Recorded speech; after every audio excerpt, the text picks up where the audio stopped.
안녕하십니까, 피터 신부입니다. 오늘은 인지적 접근의 영성적 의미 이제 세 번째 마지막 시간으로 지금까지 인지적 접근에 대한 여러 이론들을 소개했는데요. 이 이론이 어떤 영성적 의미를 지니고 있는지를 한번 추론해 보도록 하겠습니다. 첫 번째로는 목표 중심이 아닌 과정 중심적 삶의 가치를 강조하고 있다. 우리 삶에서 사실 정신적으로 문제를 많이 느끼고 또 대인관계에서 문제를 느끼게 되는 것은 어떤 면에서는 지금 여기서 우리의 삶의 과정에 충실하지 못하고 뭔가 나는 이런 사람이 되어야 된다, 인생은 이래야 된다라고 하는 미래의 삶의 가치 그리고 목표에 너무 집중하게 될 때 우리의 정신적인 문제가 일어날 수 있다는 것을 알려주는 것이죠. 그래서 목표를 향해서 나아가는 것은 중요하지만 그 목표는 삶의 방향성을 제시해 주는 것이지 삶의 그 결과를 통해서 우리의 삶의 의미가 그 목표 안에서 완전히 드러난다. 이렇게 보기가 되게 어렵습니다. 예를 들면 나는 외교관이 되고 싶다라고 했었을 때 외교관이 되고 싶다라고 하는 그런 마음은 내 자신의 삶을 어떻게 살아야 되는지에 대한 여러 가지 삶의 형태를 규정해 주죠.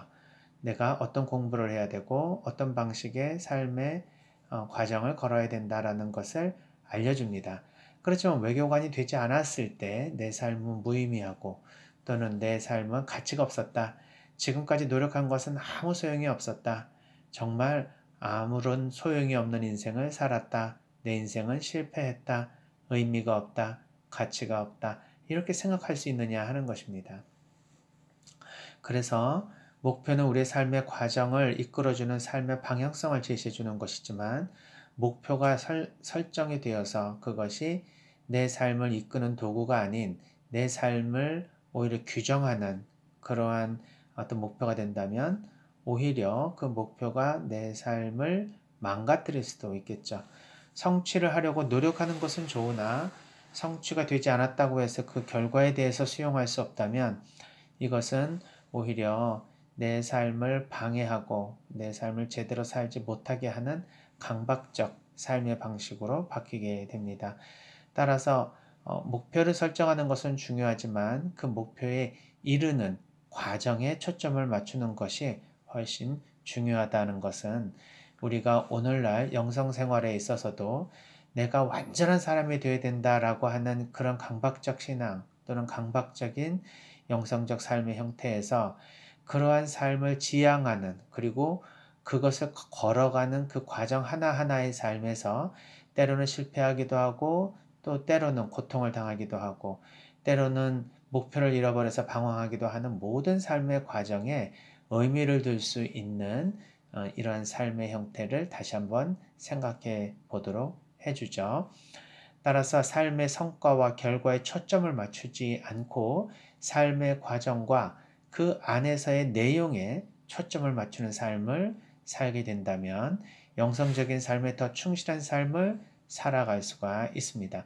성취지향적인 세계관, 이 세계관은 세속적인 세계관이죠. 예를 들어 어떤 기업인이 세계에서는 1등만 기억한다. 2등은 아무도 기억해 주지 않는다. 라고 해서 1등을 무조건 성취해야 된다라고 하는 그런 마음으로 기업을 운영했다 했을 때 1등이 되지 않으면 그 1등으로 가는 그 과정에 아무 의미가 없느냐 하는 것입니다. 물론 그 과정을 충실하게 이행해야만 결론적으로 1등을 할 수가 있는 것이지만 결국 마지막에는 1등이 되지 않을 수 있다라고 하는 그 가능성도 우리가 수용을 해야 합니다.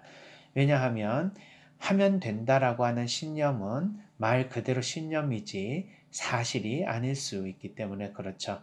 하면 된다라는 마음을 가지고 해야 성취를 할 수 있지만 해도 안 되는 일도 있고요. 또 이미 할 수 없는 일을 하면 된다라고 생각을 했을 때는 목표 자체가 잘못된 목표일 수도 있겠죠. 그래서 노력하는 과정에서 의지를 북돋고 방향성을 주는 것이 목표지 목표가 성취되지 않고서는 아무 의미가 없다라면 우리의 삶은 얼마나 힘들고 의미가 없는 삶으로 귀결되겠습니까? 만일 내가 뭐 10억을 모으는 삶의 목표를 두고 있다. 10억이 없으면 인생은 실패한 거다. 이런 생각을 하는 사람은 없겠죠. 그렇지만 상당히 많은 사람들이 이런 자기의 경제적인 수준 또 명예적인 수준에 집착해서 그것이 이루어지지 않으면 마치 자신의 삶은 의미가 없는 것처럼 생각하면서 좌절하고 우울에 빠지는 것을 보면 무의식 안에 그러한 나름대로의 삶의 목표가 존재하고 있다고 볼 수 있습니다. 이전에 말씀을 드린 대로 이러한 비합리적인 신념은 무의식에 들어가 있기 때문에 이것을 꺼내서 볼 때는 아유 이런 게 내 안에 있었어? 그렇지 않아 라고 부정하고 방어하는 일들이 많이 일어납니다. 그러나 사실 우리 몸은 너무도 솔직해서 알려주고 있죠. 신체화로 드러나는 여러 가지 고통, 심리적으로 나타나는 불안과 우울, 강박과 편집, 이러한 것들은 결국 내 안에서 이상적으로 가지고 있는 삶의 목표가 현실에서의 자신의 삶의 과정과 부합되지 않으니까 거기서부터 오는 그 차이로 인해서 많은 갈등들이 일어나기 때문에 발생합니다. 따라서 내 안에 심리적인 안정이 이루어지지 않고 뭔가 신체적으로도 건강하지 않다면 내가 추구하는 인생 삶의 목표가 현실의 내 삶의 이런 과정 안에서 이루어지지 않을 것이라는 불안 또는 지금 내가 내 뜻대로 잘 되지 않는다고 하면서 이상적인 삶에 대한 목표를 이루지 못하는 지금 현재의 삶의 과정에 대한 좌절, 우울 이런 것들이 결국 내 삶의 건강에 영향을 미치고 있다. 그러면 내 안에서의 방향성을 다시 조정해 볼 필요가 있습니다. 그래서 내가 성취를 할 수 있는 목표를 설정하는 것도 중요하지만 그 목표를 설정하면서 걸어가는 모든 과정이 의미가 있다는 것을 알아내게 될 때 비록 결과가 오지 않는다 하더라도 그 의미 자체에서 과정 자체에서 내가 만족을 할 수 있는 삶의 지혜를 가질 수가 있겠죠. 시험에 붙으려고 우리가 시험 공부를 하지 시험에 떨어져도 좋다 생각하면서 시험에 임하지는 않을 것입니다. 그러나 시험에 대한 결과가 나왔을 때는 나는 최선을 다했으니까 그 결과는 무조건적으로 수용한다라는 마음이 없이 만약에 시험에 떨어질 것 같다라고는 불안을 가지고 공부를 하게 되면 결국 시험도 제대로 못 볼 뿐만 아니라 시험에 떨어진 그 결과를 수용할 수가 없어서 삶을 포기하는 그런 일도 생길 수가 있습니다. 그래서 시험에 임하는 자세와 노력이 어떤 것이었냐, 이것이 하느님 보시기에 어떤 삶을 살았느냐라고 평가의 대상이 되는 거지.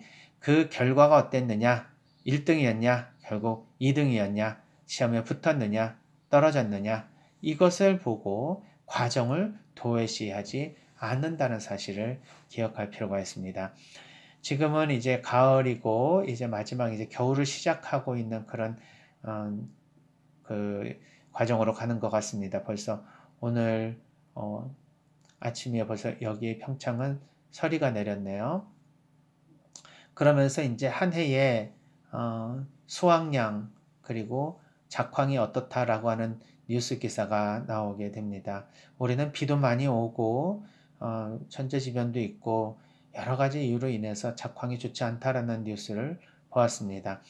우리는 한 해를 마무리할 때 수확량이 좋았다, 나빴다, 작황이 안 좋다, 좋다, 풍년이다, 아니다 이런 그 뉴스를 보게 될 때 아유 오늘 경제 사정이 또 농산물 사정이 어떻다라는 결과만 보지 그 뉴스 안에서 농부들의 피땀 어린 노력과 정성을 볼 수 있는가 또 농부들의 그러한 그 안타까운 마음 이런 것들이 보이는가 하는 것입니다. 그래서 사실 이 농부들은 자신의 삶을 한 해에 마무리를 지면서 평가를 받는 분들 아니겠습니까? 그런데 봄에 씨앗을 뿌릴 때 이후에 가을에 풍년이 올지 아니면은 흉년이 올지 작황이 좋을지 안 좋을지를 아무도 알 수 없을 것입니다. 그러니 그런 불안한 마음이 있는데 어떻게 봄의 씨앗을 뿌리겠습니까? 농부의 마음을 가지고 삶을 살아가야 될 것이라는 그런 새로운 통찰을 얻게 됩니다. 뭔가 투자하면 그거에 대한 결과가 반드시 보장되는 세상은 없습니다. 우리의 노력이 온전히 보상으로 들어오지 않습니다. 때로는 운이 작용해야 성공도 하는 것 아닙니까? 이때의 운은 무신론자들에게는 그냥 단순하게 주어지는 환경이지만 신앙인들에게는 하느님의 도움으로 볼 수 있습니다. 그러니 내가 노력해도 하느님께서 도와주시지 않으면 사실 결과가 좋지 않을 수도 있죠. 그러면 하느님이 안 도와주셨으니까 하느님은 나를 버리셨나? 그것이 아니라 그런 결과를 얻기 위한 과정에 내가 하느님과 함께 했던 그 모든 삶의 하나하나의 순간들이 의미가 있는 것이고 그 안에서 하느님은 우리와 함께 소통하고 대화하신다. 그리고 결국은 그 결과가 내 방식대로 주어지지 않는 것도 내가 수용할 수 있어야 그것이 바로 나에게 가장 필요로 한 결과였다는 것도 이해할 수 있는 것이죠. 한 해의 흉년이 와서 뭔가 수확이 오지 않는다 하더라도 그 다음에 풍년이 될 수 있는 조건이 될 수도 있는 것입니다. 그래서 단시간에 그리고 유한한 삶의 관점으로 세상을 보는 것이 아니라 넓은 세상의 관점에서 보면 지금 현재의 나의 목표가 이루어지지 않는 것은 삶 전체로 놓고 볼 때는 단기 목표지 장기 또는 궁극적 목표가 아닐 것입니다. 그래서 이 목표는 하여튼 등대와 같이 방향성을 주는 것이다. 목표가 달성되든 안 되든 그거는 온전히 하나님께 내어 맡기고 지금 이 삶의 과정에서 충실히 하루하루를 그 목표에 맞게 살아가는 방식이 훨씬 중요하다. 이 과정을 충실히 걷게 되면 결국 목표가 나한테 달성될 것이지만 그렇지 않는다 하더라도 이 과정에 의미가 있기 때문에 목표의 달성 여부와 상관없이 우리 삶의 과정 자체를 중요하게 생각하고 의미 있게 생각할 수 있는 삶의 철학을 가지게 되는 이것이 바로 영성적으로도 굉장히 중요한 의미를 가진다. 두 번째로는 완벽주의가 아닌 불완전함의 영성을 우리가 받아들일 수 있다. 불완전함이 과연 영성입니까? 네, 그렇게 볼 수 없는 것처럼 생각되었던 시대가 있었긴 하죠. 그렇지만 신학에서도 사실 이러한 그 불완전함의 영성을 우리는 많이 찾아볼 수가 있습니다. 우리가 죄인이기에 오히려 하나님과의 소통을 또는 하나님께 돌아올 수 있는 그런 마음을 가지게 된다. 아담과 에와의 죄가 이 세상에 들어왔기에 예수 그리스도의 은총이 다시 이 세상에 우리에게 나타날 수 있었다. 하나님의 육화의 신비는 결국 아담의 죄로부터 시작된다.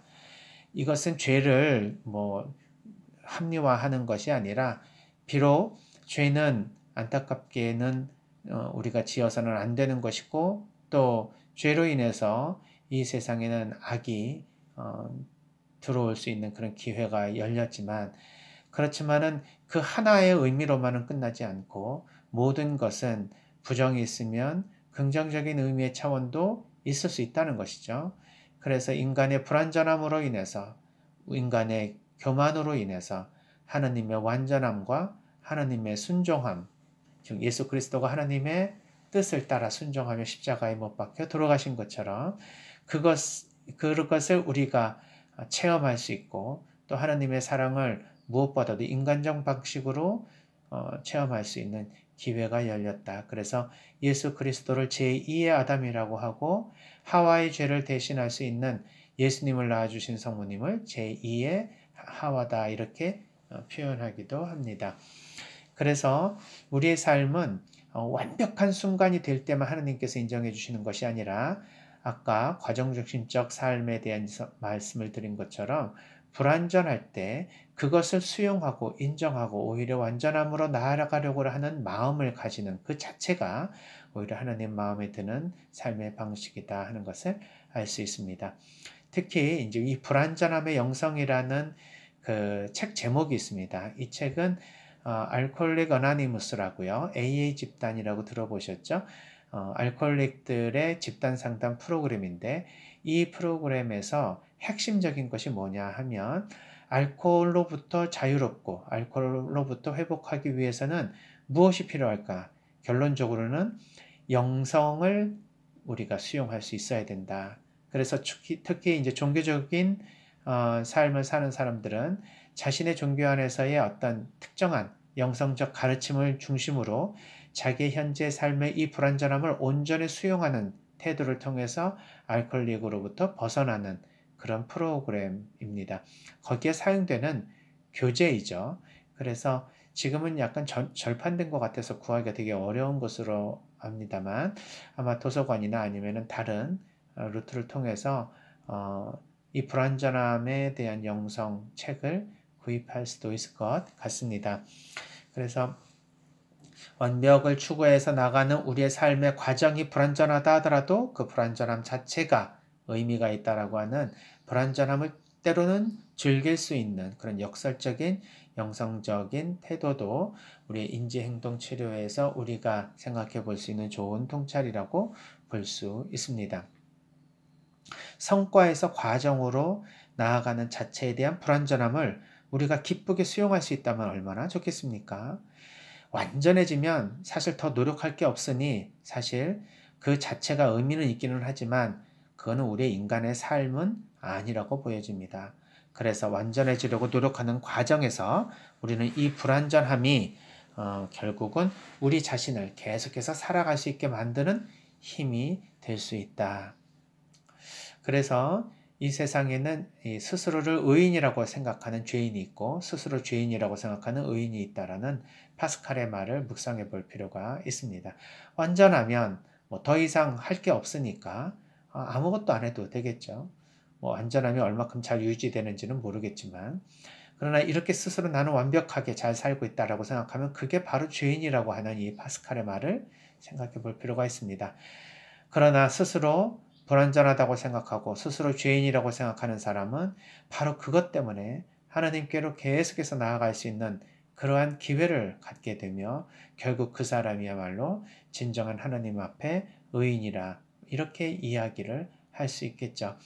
따라서 우리는 죄인이지만 죄인임을 스스로 고백할 수 있는 이 마음이 결국 우리가 하나님 앞에 그 누구보다도 의인으로 인정받을 수 있는 기초가 될 수 있다. 그래서 우리는 불완전함을 지향해야 되지만 그 자체를 의미 있게 수용할 수 있는 마음을 가져야 할 것입니다. 세 번째로는 무지의 교만을 성찰할 수 있는 기회를 제공하고 있다. 이 무의식 안에서 일어나는 이 비합리적 신념 체계와 신념의 내용은 사실 내가 알기가 되게 어렵습니다. 그래서 내가 모르는 것을 알려주는 무지의 통찰을 통해서 무엇인가 내 삶의 새로운 그 삶을 살아가게 만들어주는 이 심리치료는 우리가 그만큼 내 자신을 몰랐구나. 내가 내 자신을 이렇다고 생각을 했지만 사실 그렇지 않았구나. 라고 하는 스스로의 어떤 성찰을 가져오게 만드는 그래서 영적으로 보면 스스로의 교만에 대해서 우리가 겸손해질 수 있는 기회를 주기 때문에 또한 의미가 있을 것입니다. 특별히 당위적 진술, 흑백 논리 이런 것이 굉장히 이 신앙으로 똘똘 뭉쳐있는 분들에게도 많이 나타나는데 그 내용이 옳기 때문에 그것을 버리지 않습니다. 그러나 아무리 내용이 옳아도 그 내용을 표현하는 과정, 즉 뭐뭐 해야만 한다, 뭐뭐 하지 않으면 안 된다, 반드시 뭐뭐 해야 된다, 뭐 이래야 된다 라고 하는 이러한 이 틀은 그 내용이 무엇이든 간에 역기능적입니다. 그리고 하느님께서는 그렇게 우리에게 가르쳐 주시지 않거든요. 가늠하는 여인을 그 돌로 쳐서 죽여야 된다는 모세의 율법을 가지고 예수님께 사랑을 해야 됩니까? 말아야 됩니까? 이렇게 이야기하는 예수님을 올가매려고 하는 그런 율법 교사들 앞에서 예수님께서 죄 있는 사람이 먼저 돌로 쳐라 이런 말씀을 해주시죠. 자기들 안에 숨어있는 그 죄를 일깨워 주시는 말씀입니다. 그러니까 뭔가 이렇게 완벽함을 추구하는 과정에서 사랑이 빠지거나 스스로를 이해하지 못하고 남을 단죄하는 그런 마음들이 전부 교만으로 숨어 있는데 이것을 보지 못하고 늘 다른 사람의 어떤 마음만을 정죄하고 판단하는 이러한 삶에서 우리가 스스로 어떻게 살고 있는지를 다시 되돌아볼 수 있게끔 만들어주는 이런 예수님의 정말 지혜의 통찰력이라고 볼 수가 있습니다. 이렇게 스스로 내면을 다시 바라볼 수 있도록 만들어주는 이러한 그 자기 성찰의 기회는 우리의 무지의 교만을 성찰할 수 있게 만들어 줄 수 있습니다. 네 번째로는 회개의 참된 의미를 발견하게 해준다. 회개는 히라버로 메타노이아라고 하는 단어이죠. 그래서 이 메타노이아의 원래 뜻은 뒤돌아본다라는 뜻이라고 합니다. 그러니까 뒤돌아본다는 건 뭐는 우리가 앞만 보고 살다가 내가 진짜 잘 살고 있나 하고 뒤돌아보는 것인데요. 우리가 항상 앞만 보고 있으면은 우리가 어떻게 이 세상을 달려왔는지를 알기가 어려우니 한번 좌도 보고 우도 보고 뒤돌아도 보고 내가 제대로 달리고 있는가 하는 것을 확인해 볼 필요가 있습니다. 잘 달리는데 길이 아니다 라는 라틴어 속담이 있죠. 열심히는 사는데 제대로 못 사는 삶이 있을 수 있습니다. 열심히만 살면은 다 되는 것이냐? 제대로 된 트랙을 열심히 살아야 되겠죠. 방향이 잘못되면 열심히 살아봐야 아무 소용이 없습니다. 그러니까 우리가 정말 제대로 된 삶을 열심히 살고 있는지를 바라봐야 되겠죠. 특별히 스스로 나는 문제가 없고 정말 열심히 살고 있다고 하는 분들일수록 정말 내가 이웃사랑, 하느님 사랑에 맞춰서 열심히 살아가고 있는가 아니면 그냥 어떤 규범을 충실히 지키면서 열심히 살아가고 있는가 되돌아볼 필요는 있습니다. 따라서 스스로 돌아볼 게 별로 없습니다. 내가 뭘 별로 잘못한 게 별로 없어요 라고 한다면 정말 내 안에서 무엇을 돌아봐야 될지 방향을 잃어버렸을 가능성이 높습니다. 그래서 한번 자신의 무의식을 탐색해 보면서 내 안에 이러한 생각의 틀이 있었구나. 이러한 생각 체계가 있었구나. 그래서 내가 어떤 하나님의 그런 복음의 말씀을 있는 그대로 나에게 해주시는 말씀인데도 받아들일 수 없었고 이해할 수 없었구나. 이것을 한번 되돌아볼 수 있는 기회가 된다면 역시 종교적으로도 자신의 삶을 다시 한번 돌아보며 회개할 수 있는 기회가 될 수도 있을 것입니다. 다섯 번째로는 종교적 신경증 또는 영적 나르시즘에 대한 예방치료를 해줄 수가 있다. 종교 생활이 신경증이라고 얘기한다면 받아들이기가 되게 어려울 수 있습니다. 이건 세상의 관점에서 종교인들을 바라보는 것이지 종교인들에게는 스스로 열심히 살아가려고 하는 이런 마음의 신경증이다? 수용할 수가 없는 이야기일 수 있겠죠. 그렇지만 현세적 삶과 영적인 삶의 통합 그리고 이 지상 삶은 하나님께서 그냥 잠시 지나가는 세상이니까 의미를 두지 말고 천상 세상만 추구하며 살으라고 말씀을 해주셨다고 볼 수가 없거든요. 이 세상 안에 하나님 나라를 건설하라고 하는 하나님께서 지상 사명을 우리에게 부여해 주셨다. 이것만 놓고 보더라도 우리의 육체, 우리의 인간적인 삶, 우리의 세속적인 삶은 우리가 세상 안에 있지만 세상 사람으로 속하지 않은 상태에서 세상의 삶이 중요하다라고 하는 것을 말해주고 계십니다. 그러니까 세상 것은 아니지만 세상에 살고 있는 우리들은 이 세상 것을 도외시하거나 부정할 수는 없는 것이죠. 이 세상 것을 하느님의 것으로 우리가 변화시켜 줄 수 있는, 즉 성변화를 시켜주는 우리의 삶의 과제가 있다고 볼 수 있습니다. 그래서 이 세상 것을 제끼고 오로지 영적으로만 넘어가려고 하는 이러한 마음은 때로는 방향성이 잘못되어 있기 때문에 신경증에 걸릴 가능성이 있습니다. 이웃을 사랑하라고 하는 그 계명이 신경증적으로 우리에게 다가오면 자기 자신이 무엇인가 입고 먹고 자기에게 필요한 것을 사는 것보다는 어떤 경우에서 남을 먼저 사주고 남을 먼저 배려해주고 남에게 먼저 도움을 주는 쪽으로 우리의 마음을 변화하게 만듭니다.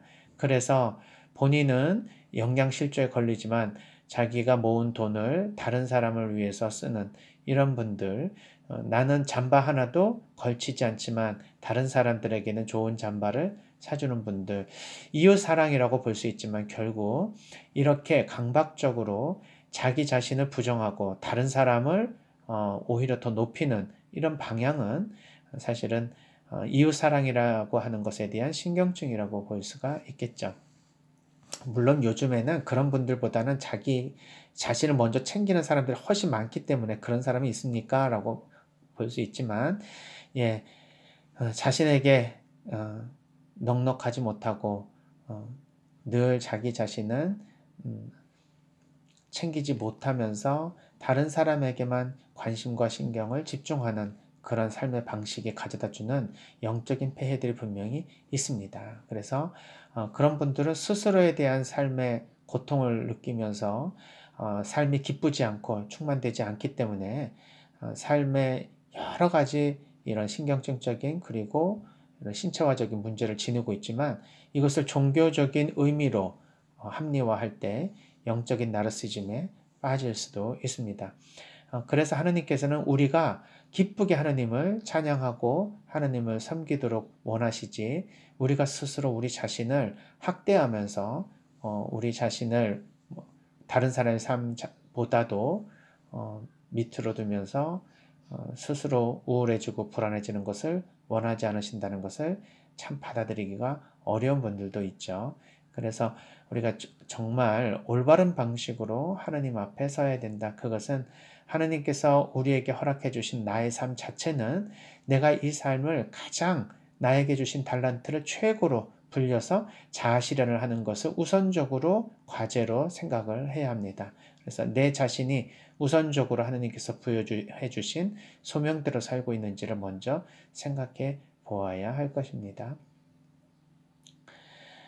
그 다음에 마지막으로 이 인지적 접근이 종교 영성을 적절히 통합할 수 있는 치료적 접근이 된다라고 말씀을 드리고 싶은데요. 여러 논문을 통해서 우리의 종교적인 이러한 그 가르침이 일상 안에서 잘 스며들지 못하고 그냥 세속 중심적으로 살아가는 사람들에게 때로는 이런 인지행동적 치료가 종교적 신념과 일상에서 우리가 살아가는 우리의 삶의 욕구를 어떻게 연결해 줄 수 있는가 하는 것에 대한 적절한 대안을 마련해 줍니다.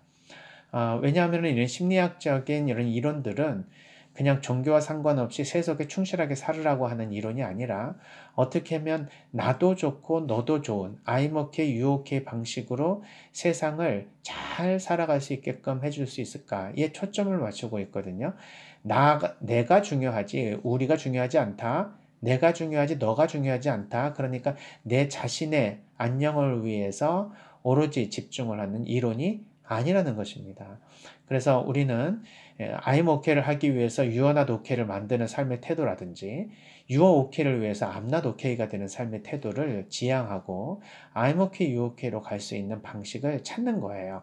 그런데 이러한 방식은 결국 우리가 종교적으로 모든 사람이 함께 공동체 안에서 하나님을 찬양하는 새로운 하나님의 백성이 모인 곳, 이것을 지향하는 교회의 사명과 아주 일치합니다. 그리고 서로 간의 갈등을 일으키지 않고 서로 일치하며 서로의 친밀함 안에서 하나님을 찬양하는 이 친교를 중심으로 두는 신앙생활과도 굉장히 부합하는 것이거든요. 그러니까 그러한 그 목적을 향해서 우리가 가지만 어떻게 가야 됩니까? 할 때 그 방법에 대해서 알려주는 것이 때로는 우리 이 인간학에 대한 결과이다. 그래서 이 심리학 이론은 사실 여기서만 나오는 것이 아니라 불교의 가르침과 또 성경적 가르침, 이런 가르침들이 이 안에 다 녹아 흐르고 있습니다. 그래서 어떤 면에서 보면 성경의 세속주의적인 버전이다. 뭐 이런 식으로 볼 수도 있겠죠. 그렇다면 종교적인 삶을 살아가는 데 있어서의 하나의 실천적인 방향으로 우리가 인지행동적인 심리치료적 접근을 활용할 수도 있겠다라는 생각을 할 수 있습니다. 여러 다른 이야기를 또 할 수 있겠지만 그냥 저는 한 6가지 정도로 정리해 보고요. 우리가 이러한 삶의 과정이 중요하다. 그리고 목표를 지향으로 가되 우리가 거기에 강박적으로 우리가 집중하지 않으면서 지금 여기에서의 삶의 과정에서 기능하고 또 합리적인 판단을 이루며 서로서로 사랑할 수 있는 그러한 삶이 결국 종교적인 삶과 무관하지 않다는 것을 알 수 있습니다.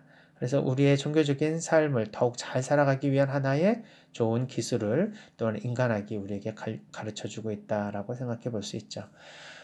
오늘까지 인지치료에 대한 말씀을 드렸고요. 다음부터는 또 다른 이론을 가지고 찾아오도록 하겠습니다. 감사합니다.